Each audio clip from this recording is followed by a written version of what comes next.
Every afternoon, just before sunset, an elderly man slowly made his way to the apartment garden. His steps were unsteady, but his destination never changed. A small flower pot placed quietly by the railing. While children played nearby and neighbors walked past, the old man stood perfectly still, gazing at the pot, as if the rest of the world had faded away. To most people, it was simply a habit of a lonely senior. But there was something different in the way he touched the soil, gentle, almost reverent. Sometimes his lips moved softly, as though he were speaking to someone only he could see. A pair of siblings who often passed by began to notice him. "Why does he come here every day?" the younger one asked. "Maybe he's bored," the older replied, though he wasn't so sure himself. From a distance, nothing seemed to grow in the pot. No sprout, no sign of life, just quiet, untouched soil. Yet the old man kept returning, his eyes filled with something deeper than routine. And though no one knew it yet, that flower pot held a story. A promise he could not leave behind.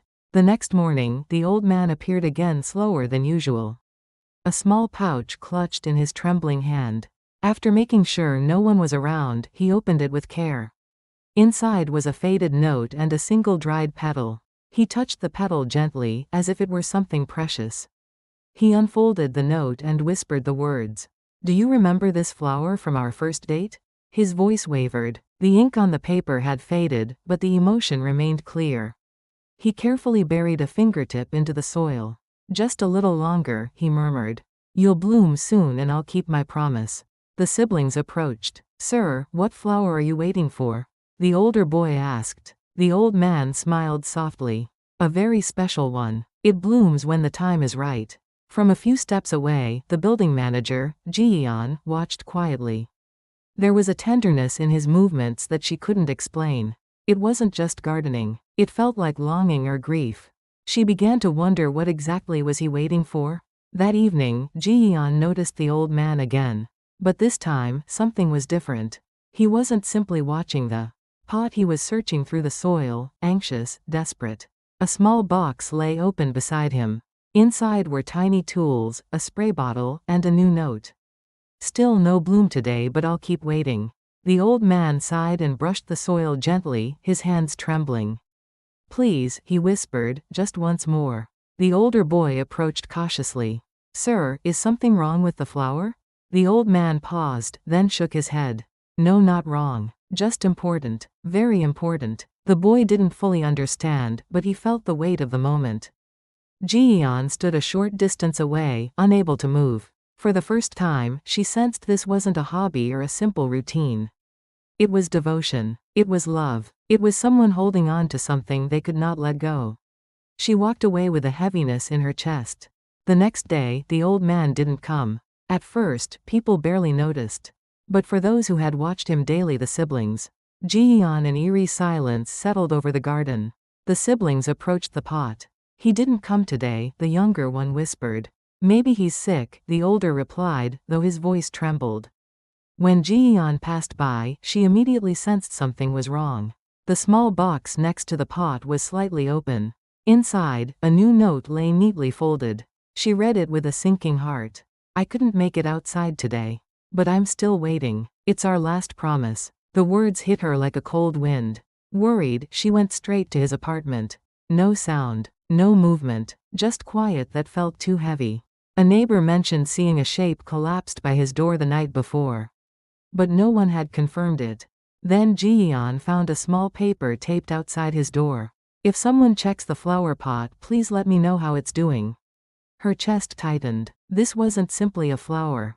This was the last thread connecting him to someone he loved. The following morning, Ji-yeon received confirmation that the old man had been taken to the hospital overnight. She entered his room briefly to gather his belongings, and found a note placed atop a pile of medicine. "If I do not return, please take care of my flower." Back at the garden, Ji-yeon kneeled by the flower pot, the siblings beside her. The pot looked the same as always, still, quiet, empty. But now it felt different.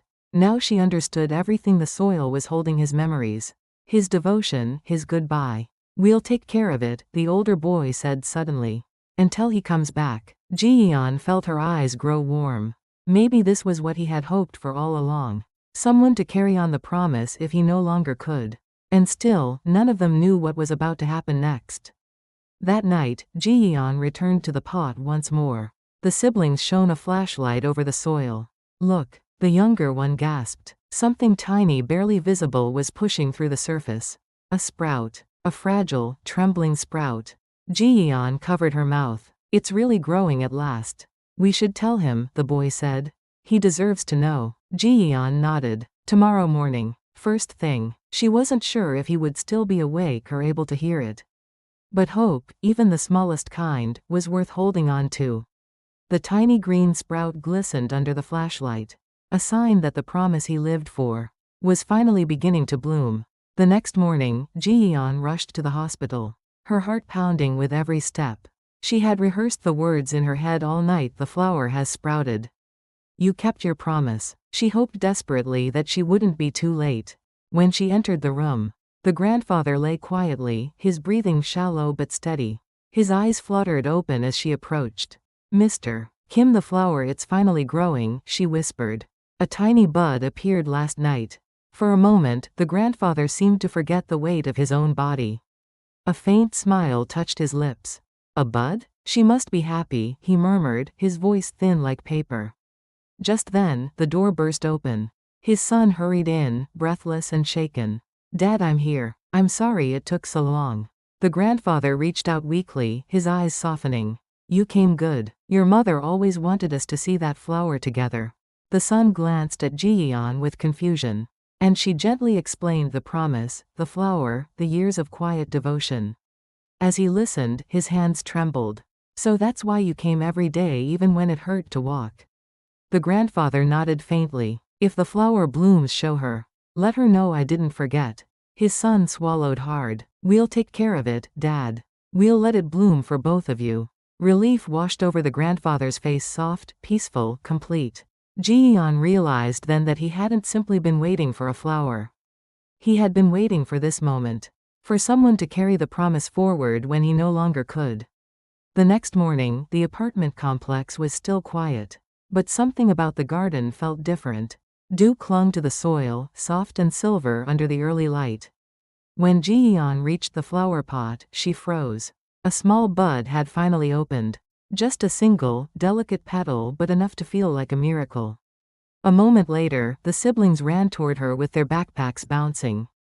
"Is that a flower?" the older brother whispered. The little sister cupped her hands over her mouth. "Grandpa would have loved this." Before Ji-yeon could answer, her phone vibrated. The caller ID read hospital. She stepped aside, took a breath, and answered. "Hello, this is Ji-yeon from the apartment office." A short pause. Then the doctor spoke gently, almost in a whisper. "He passed away peacefully early this morning." Ji-yeon closed her eyes. The world didn't make a sound, except for the soft rustle of the newly opened flower behind her. A little later, the grandfather's son arrived, holding a small box of his father's belongings. Ji-yeon silently led him to the garden. When he saw the flower, his expression broke. "So this is what he was waiting for," he murmured. Ji-yeon told him about the promise, the notes. The nights the grandfather stood alone in front of the soil. The son knelt beside the pot, touching the edge with trembling fingers. "My mother loved this flower," he said quietly. "Dad spent his last days trying to bloom something she never got to see again." He bowed his head. "I'll take care of it now. I'll make sure this promise reaches her." A ray of sunlight slipped between the buildings and touched the open petal, warming it until it glowed faintly. Ji-yeon felt a calm she couldn't explain. A promise that one man carried alone had finally found its way to others. And now lived on through the people who had witnessed his quiet devotion. The flower swayed gently in the morning breeze. And for a moment, it felt like the grandfather himself was saying, "Thank you, I can rest now." If watching this video created a calm wave in your heart, please subscribe and like. Please cheer. It's a great help in making the next video. Thank you.